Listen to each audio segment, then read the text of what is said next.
LD सार education general knowledge एक number प्रश्न ओडिशार केउं स्थान मानकर लुहापथर मिले उत्तर केन्दुझर सुंदरगढ़ मयूरभंज।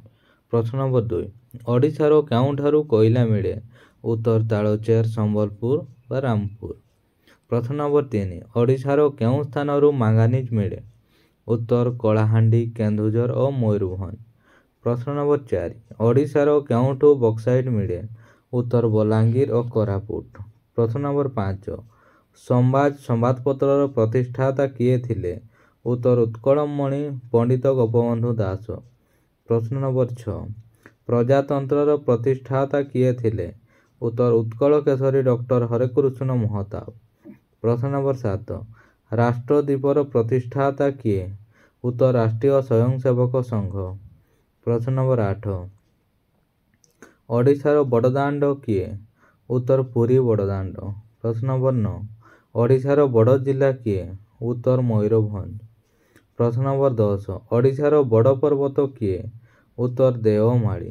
प्रश्न नंबर 11 ओडिशार बड़ ह्रद किए उत्तर चिलिका। प्रश्न नंबर 12 ओडिशार बड़ रेल जंक्शन किए उत्तर खोर्धा रोड। प्रश्न नंबर 13 काहाकू कर्मवीर कुहाଯାଏ उत्तर गौरीशंकर रायंकू। प्रश्न नंबर 14 ओडिशारे काहांकू कवि सम्राट उपाधि दिया जाइछि उत्तर उपेंद्र भंजंकू। प्रश्न नंबर 15 आदि कवि किए उत्तर सारला दास। प्रश्न नंबर 16 स्वभाव कवि किए उत्तर गंगाधर मेहर। प्रश्न नंबर 17 सन्थ कवि किए उत्तर भीम भोई। प्रश्न नंबर 18 गण कवि किए उत्तर वैष्णव पाणी। प्रश्न नंबर 19 भक्त कवि किए उत्तर मधुसूदन राव। प्रश्न नंबर 20 अति बड़ी किए उत्तर जगन्नाथ दास। प्रश्न नंबर 21 भूमिपुत्र किए उत्तर बिजू पट्टनायक।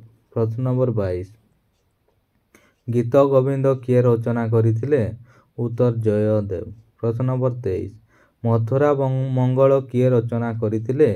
प्रश्न नंबर 23 आउथरे पढ़ी शुणंतु मथुरा मंगल किए रचना करथिले उत्तर भक्त चरण दास। प्रश्न नंबर 24 तपस्विनी काव्य किए रचना करथिले उत्तर गंगाधर मेहर।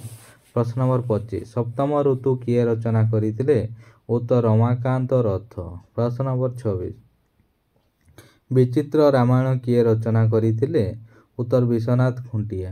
प्रश्न नंबर 27 ओडिशार प्रथम प्रधानमंत्री का नाम कौन उत्तर महाराजा कृष्णचंद्र गजपति देव।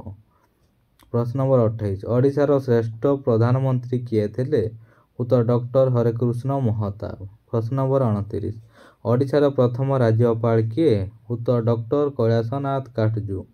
प्रश्न नंबर 30 ओडिशार प्रथम मुख्यमंत्री किए थे उत्तर डॉक्टर हरेकृष्ण महताब।